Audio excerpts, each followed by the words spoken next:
इकाई 13 स्वच्छता निबंध।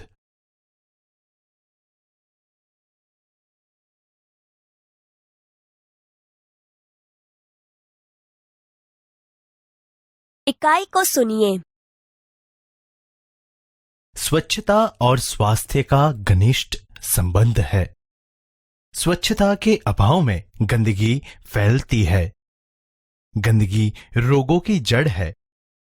यदि हम स्वच्छता संबंधी सतर्कता रखें और उचित स्थान पर ही कूड़ा डालें तो स्वच्छ जगत सुंदर जगत का निर्माण कर सकते हैं, साथ ही स्वच्छ भी रह सकते हैं। एक दिन अजय ने मोहन को अपने जन्मदिन पर बुलाया। मोहन ने उसे उपहार में देने के लिए कहानियों की एक पुस्तक खरीदी। उसे रंगीन कागज में लपेटा और अजय के घर पर चल पड़ा। जैसे ही मोहन अजय की गली में पहुंचा, उसके ऊपर केले का एक छिलका आ गिरा। छी छी, कितनी बुरी आदत है सड़क पर छिलका फेंकना, मोहन ने मन में सोचा। उसने छिलका उठाया और इधर उधर देखा। कुछ दूरी पर उसे एक कूड़ादान दिखाई दिया। उसने छिलका उसमें डाल दिया। बहुत सा कूड़ा कूड़ेदान के बाहर फैला हुआ था। वहां मक्खियां भिनक रही थी और चारों ओर गंदगी फैली हुई थी। कुछ और आगे बढ़ा तो मोहन को बड़ी बदबू आई। उसने देखा नालियों में कूड़े के कारण पानी रुका हुआ है। इसी पानी से बदबू आ रही है। मोहन नाक पर रुमाल रखे अजय के घर पहुंचा।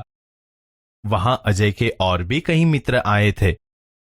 अजय ने मोहन को अपनी मां और पिताजी से मिलाया। अजय की दादी जो बीमार थीं, मोहन उनसे भी मिला।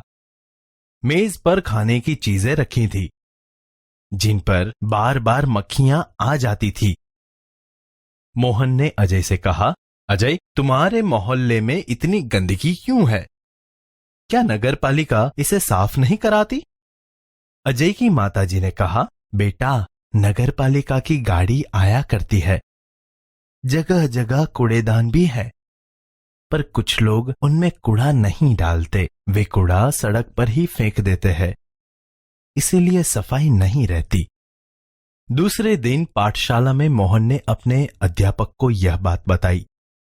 अध्यापक ने कहा, तुम ठीक कहते हो मोहन, गंदगी बहुत से रोगों की जड़ है। नगर पालिका का काम नगर को स्वच्छ रखना तो है, पर हमें भी नगर पालिका की सहायता करनी चाहिए। चलो एक दिन हम सब अजय के मोहल्ले में चलें और स्वयं सफाई का काम प्रारंभ करें। रविवार के दिन सभी अजय के मोहल्ले में गए। एक एक टोकरी और झाड़ू थे।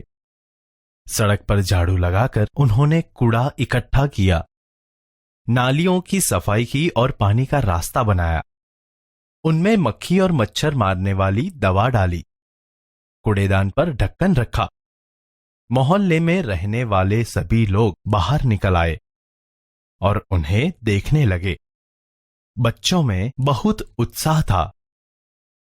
देखते ही देखते पूरा मोहल्ला स्वच्छ हो गया। अध्यापक ने लोगों को समझाया कि वे घर का कूड़ा कूड़ेदान में ही डालें। वे घर के आसपास सफाई रखें, क्योंकि गंदगी से रोग फैलते हैं। उन्होंने कहा, मेरी पाठशाला के बालक सप्ताह में एक बार यहां आया करेंगे। वे आपके मोहल्ले को साफ करेंगे। आप भी इस काम में इनकी सहायता करें। एक व्यक्ति ने आगे बढ़कर कहा, नहीं नहीं, इन बच्चों को आने की कोई आवश्यकता नहीं। हम लोग स्वयं ही अपने मोहल्ले को स्वच्छ रखेंगे। अब आप इसे हमेशा साफ सुथरा पाएंगे।